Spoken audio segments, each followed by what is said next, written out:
Bismillahirrahmanirrahim. وَلْتَكُنْ مِنْكُمْ أُمَّةٌ يَدْعُونَ إِلَى الْخَيْرِ وَيَأْمُرُونَ بِالْمَعْرُوفِ وَيَنْهَوْنَ عَنِ الْمُنْكَرِ. Alhamdulillah wassalatu wassalamu ala rasulillah mabad. Allah berfirman, wajahidu bi amwalikum wa anfusikum. Berjuanglah kalian, berjihadlah kalian melalui hartamu dan dirimu. Hampir semua ayat-ayat berjuangan dan pengorbanan itu dimulai dengan bi amwalikum, harta kalian, harta kalian. Saya mengajak secara praktis dan kami sudah buktikan. 1.000 rupiah itu bisa luar biasa dahsyat. Bisa beli mobil, bisa buat kuburan, ya, bisa membangun masjid. Uang 1.000. Mari kita satukan uang 1.000 kita. Nanti kami jemput di rekening ini, insya Allah bisa kita buat.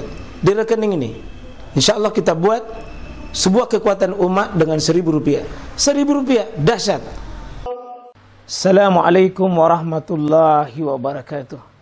Assalamualaikum warahmatullahi wabarakatuh. Alhamdulillah, alhamdulillah. Walladzi amarana bita'atihi fi kulli makan wa fi kulli zaman wa nahana anil ma'siyatihi fi kulli makan wa fi kulli zaman wa nashhadu an la ilaha illallah ilahul haq alla ta'budu illa bi syariatihi. Wa nusallimu ala rasulina Muhammad sallallahu alaihi wasallam wa alihi wa sahbihi wa man jahada fi sabilihi wa syariatihi hatta yaumil qiyamah wa ba'd. Alhamdulillah, alhamdulillah, mari kita hadirkan syukur pada Allah Subhanahu wa taala dengan menghadirkan bahwa penuh keyakinan, penuh kesadaran kita hamba sudah menerima pemberian begitu banyak dan begitu besar. Sungguh luar biasa nikmat Allah hari ini. Tidak mampu kita menghitung, tidak mampu kita mengkalkulasi berapa pemberian Allah itu. Alhamdulillah. Baik, ikhwah sekalian rahmatullah Allah Subhanahu wa taala. Saya mohon maaf ini karena materi kita banyak yang sering mengatakan, kenapa kita bicara tentang masalah haid, nah kita laki-laki.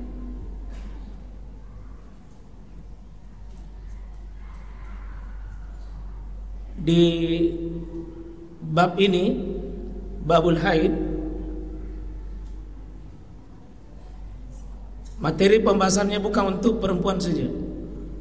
Meskipun ini masuk dalam daftar fikih utama di bab fikih wanita. Tapi mengapa kita semua harus tahu meskipun laki-laki? Karena ada ibadah dengan kita itu berkaitan tentang masalah haid dan tidak haid.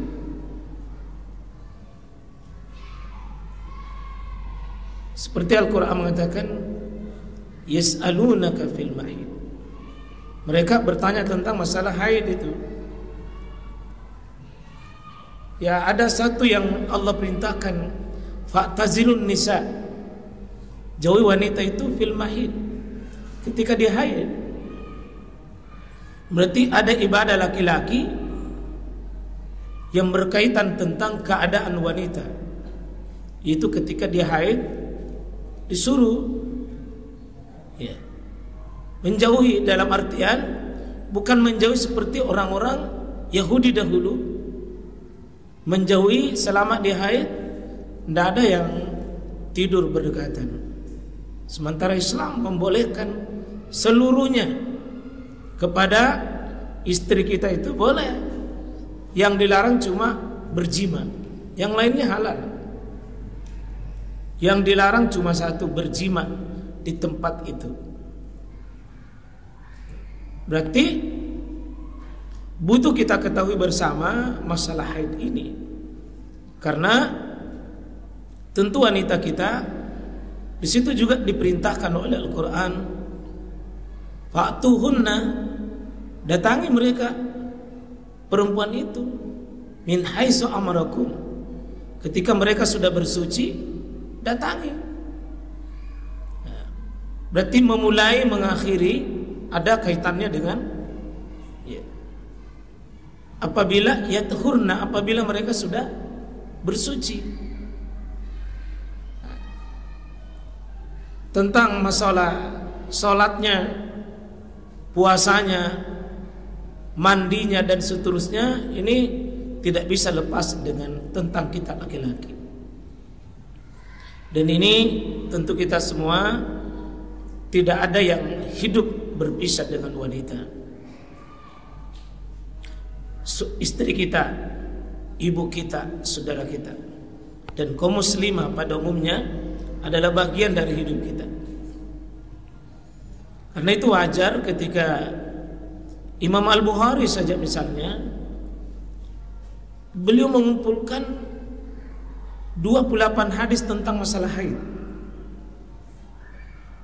Imam Muslim lebih banyak, 33 hadis di kitab sahih beliau. Lebih banyak lagi Abu Daud, 40 hadis. Artinya para imam a'immatul ummah ini, itu mereka serius mengumpulkan hadis-hadis yang berkaitan dengan masalah haid. Imam Syafi'i rahimahullah ta'ala itu belajar tentang haid itu 8 bulan, khusus bab haid. Dia belajar 8 bulan. Nah, dia tidak haid-haid. Inilah pentingnya kita memiliki kaidah bahwa sebagian ilmu kita itu kadang wajib mengetahui sebuah ilmu untuk orang lain. Wajib mengetahui sebagian ilmu untuk orang lain. Bahkan bukan cuma untuk orang lain, tapi diri kita bersentuhan dengan ini, meskipun kita yang alami itu tentu tidak, tetapi nanti istimba hukumnya pasti berkaitan dengan kita, ya ikhwan. Nah, karena itu insyaallah kita penting mengetahui, kalau seperti saya katakan Imam Bukhari 28, kalau di kitab ini, di kitab Bulughul Maram, cuma 12 yang ditulis oleh Imam Ibnu Hajar. Cuma 12 saja hadis. 12 hadis yang diambil di kitab Bulughul Maram, belum sampai 50% hadisnya diambil dari kitab-kitab yang ditulis oleh para ulama seperti Imam Abu Daud, Imam An-Nasai, Imam Ibnu Majah, itu menulis puluhan juga di kitab-kitab mereka. Nah, sekali lagi Ibnu Hajar cuma menulis 12 untuk kita ambil sebagai bagian dari ilmu. Karena itu tidak ada satupun kitab manapun yang membahas lengkap itu, tidak ada. Cuma kita kumpul saja. Ya. Ada yang menarik dari pembahasan ini hadis An Aisyah tentang masalah haid ini.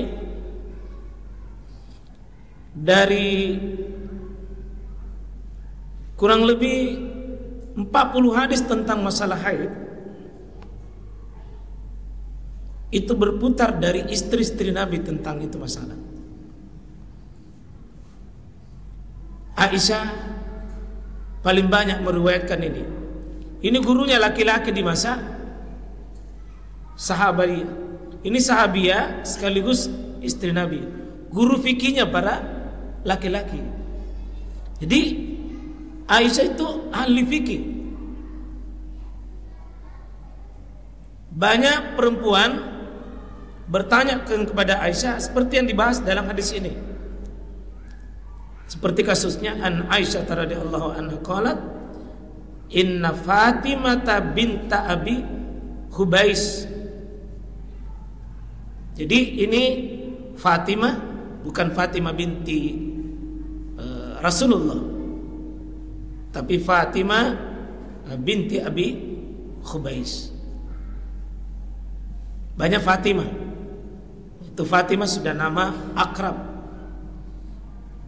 Ini yang mengalami kanat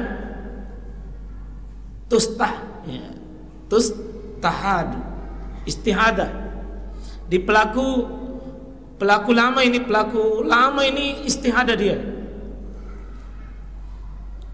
Dan yang mengantarkan dia bertanya adalah melalui Aisyah.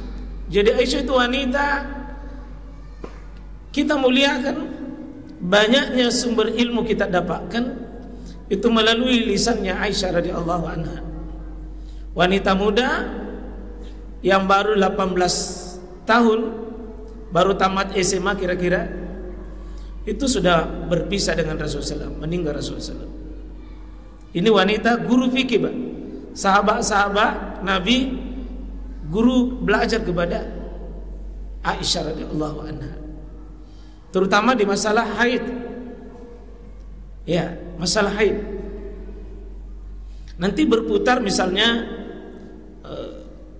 istri-istri lain. Kalau kita buka hadis-hadisnya ini, Aisyah paling banyak ya tentang masalah haid.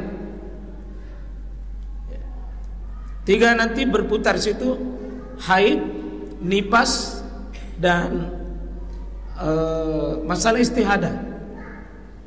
Karena ini satu paket nanti di pembahasan ini. Nah.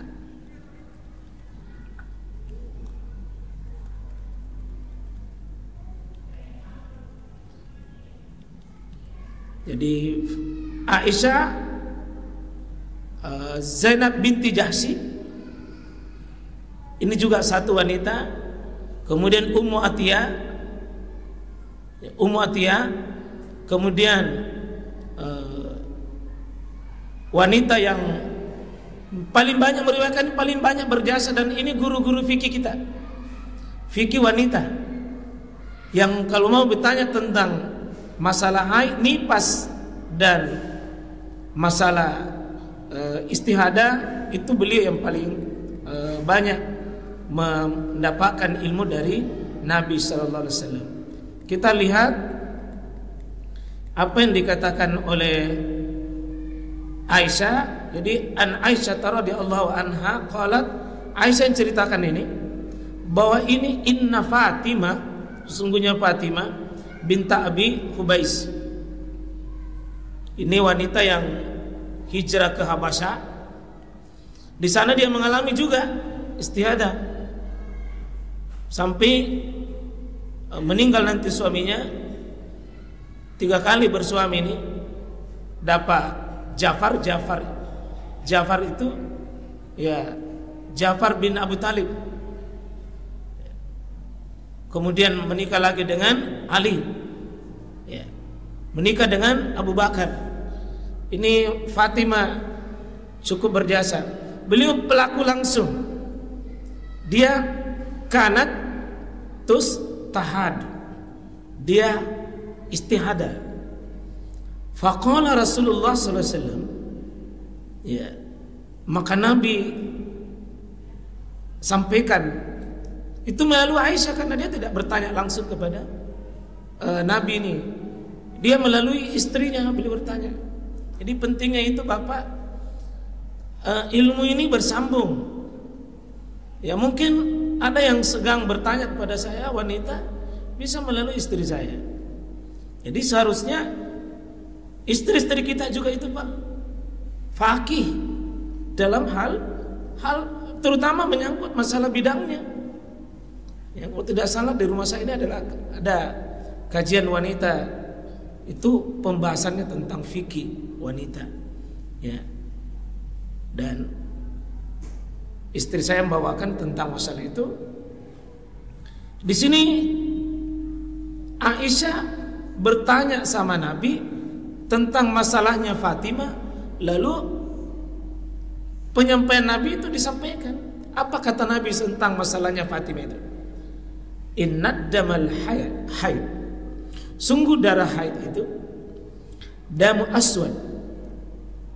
Sungguh darah haid itu darah yang warnanya hitam. Yu'raf, sudah dikenal memang dia warna hitam. Jadi merah yang kehitaman Nabi sifatkan ini. Inilah hadis yang menjelaskan bahwa untuk membedakan darah haid dengan darah istihadah ini Nabi. Dan itu Nabi menunjukkan bahwa dia Nabi, karena dia tidak pernah haid tapi bisa jelaskan itu, Pak. Wahyu yang bicara tentang padanya. Jadi darah haid itu hitam. Dan ini yang menjadi ciri nanti pembeda seseorang yang keluar darah. Dari tempat itu bagian depan bagi wanita, kalau keluar darah dari situ kan cuma 3, darah haid, darah istihadah, dan darah nifas. Haid, kalau haid darahnya damu aswad yu'raf, hitam. Berarti kalau Nabi sifatkan itu hitam, itulah ciri sifat haid. Dikenali dengan warnanya dulu. Dikenali dengan warnanya. Kenapa Fatimah ini mengeluh? Karena dia tidak punya batasan waktu keluarnya itu darahnya. Terus menerus, tidak seperti wanita pada umumnya. Tidak seperti wanita pada umumnya. Dan ini bapak-bapak kita tahu karena beda perlakuan suami kalau darah haid dengan darah istihadah. Ya. Kalau cirinya ini hitam, oh bapak haram berhubungan jima. Berhubungan jima haram. Dan kalau ada yang berhubungan pada saat haid, hukuman fikihnya didenda itu dengan 1 dinar. Harus bayar itu, denda itu, Pak, kalau ada yang bayar. Jadi kalau ada yang berhubungan suami istri, itu harus dia dibayar itu. Ya. Ada sebagian perkataan ahli ilmu ya, siapa yang berhubungan pada saat lagi becek pasangannya baru dia berhubungan, maka itu didenda dengan denda ya, kira-kira Pak 2.500.000 itu murah sih ya, kalau berhubungan di saat itu. Nah, ruginya laki-laki kalau dia tidak mampu membedakan warna darah haid dengan yang bukan haid. Karena kalau darah ini darah haid kan tidak boleh, tapi kalau bukan haid halal, semuanya halal. Karena hakikatnya dia bukan darah haid, tapi cuma darah yang keluar bersihkan baru bisa berhubungan. Jadi kalau orang yang punya pasangan ini dia tidak paham ini, maka dia pasti ribut. Sering ribut dengan pasangannya. Sedikit-sedikit haid. Ya. Ini bisa-bisa suami yang begini bisa terancam itu menambah berikutnya kalau ini. Tapi kalau dia tahu, maka aman dan terkendali. Ya. Jadi inna damal haid damu aswad yu'raf, sudah dikenal itu. Dan ini nanti dikaidahkan oleh ulama bahwa al-aslu inna dam, hukum asalnya darah itu adalah gaira mu'tadi, kalau dia datang bukan pada waktunya, bukan pada kebiasaannya. Apa kata ahli ilmu? Laisa bihaid, bukan haid. Semua darah yang keluar aslinya, kalau itu dia datang bukan di musimnya, bukan di kebiasaannya, bukan kebiasaannya. Karena wanita kalau kebiasaan ini nanti dijelaskan oleh ahli ilmu. Abu Hanifah dengan pakai kaidah itu, al aslu innad dama ya ghaira mu'tad laisa bihaid, yang datang bukan musimnya. Dia mengatakan kalau ada darah lebih 10 hari, kalau Abu Hanifah itu 10 hari batas maksimalnya, Pak. Nah masih keluar, itu bukan haid Abu Hanifah.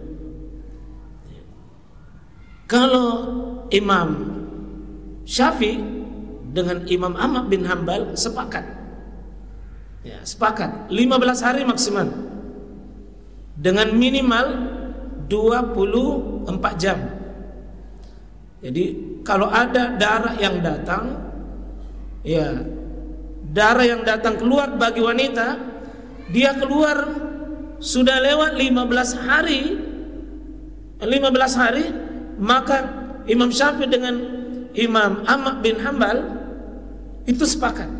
Bahkan Imam Malik juga sepakat masa durasi maksimalnya. Kalau ada yang datang haidnya lebih 15 hari, maka dia tahu kapan memulainya, maka itu bukan darah haid. Bukan darah haid. Ini penting, Pak, untuk kalau seandainya haid pemula dan dia belum bisa membedakan mana darah haid, mana istihadah. Salah satu metode yang dipakai adalah metode durasi waktu. Durasi waktu. Ya, durasi waktu itu salah satu alat membantu. Sepakat 2 imam, Imam Malik dengan Imam Ahmad bin Hanbal, Imam Syafi'i dengan Ahmad bin Hanbal, minimal masa haid itu 24 jam.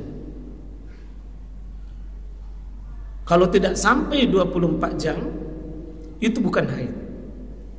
Bukan haid. Maksimal itu 15 hari. 15 hari. Diambil dari hadis ini, inna damal haid damu aswad yu'rafu, dengan diambil kaidah bahwa al aslu dam, ya, al aslu inna dam gaira mu'tadi, itu adalah laisa bihaid.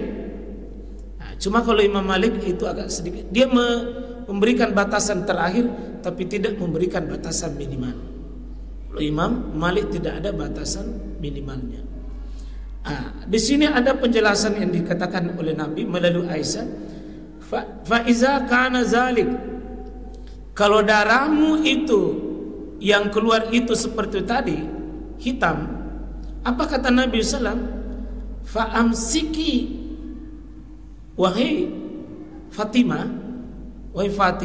fa'amsiki minas salat. Berhenti salat, tahan salatmu. Kau tahan salat.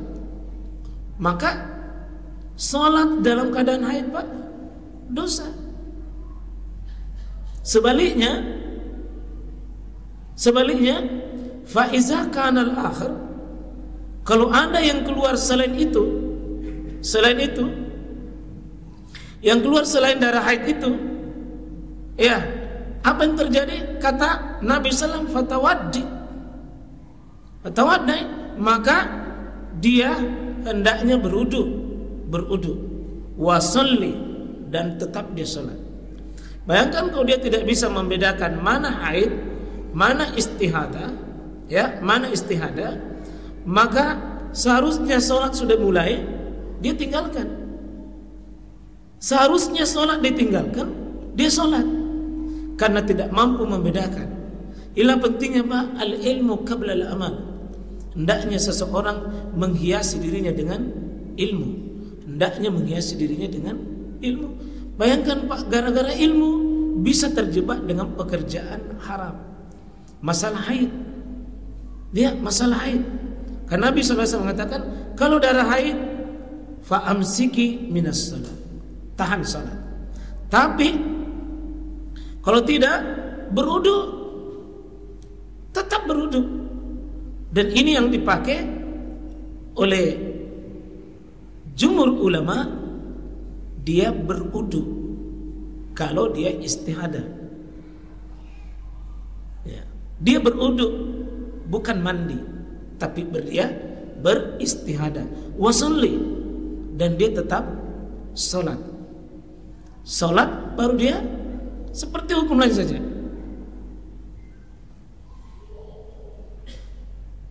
Terima kasih kepada Aisyah, dengan kita bisa dapatkan informasi dengan penyampaian dari Nabi SAW. Itulah wanita, Pak. Aisyah termasuk ini Fatimah binta Abi Hubais adalah pelaku orang yang istihadah. Ya, lama istihadahnya. Ya, termasuk nanti juga ada wanita nanti yang Ummu Atiyah. Ya, tukang sunnah di masa Nabi, dan dia juga tukang mandi jenazah. Itu Ummu Atiyah, ya, yang mengalami juga itu. Dan Nabi memberikan tuntunan ilmu ketika Anda terjadi seperti itu. Boleh Anda begini, boleh Anda begini, boleh Anda begini. Nanti penulis kitab ini meletakkan di bagian akhir itu tentang hadis Ummu Atiyah. Nah, siapa yang mengeluarkan hadis ini? Ternyata di rawahu Abu Daud yang keluarkan di kitab, ya, sunannya tentu, wan Nasai, Imam An-Nasai, wa sahahahu Ibnu Hibban sahihkan, dan juga wal Hakim. Cuma wastangkarahu Abu Hatim. Kalau Abu Hatim itu ternyata mengingkari dan menganggap hadis ini sebagai hadis mungkar.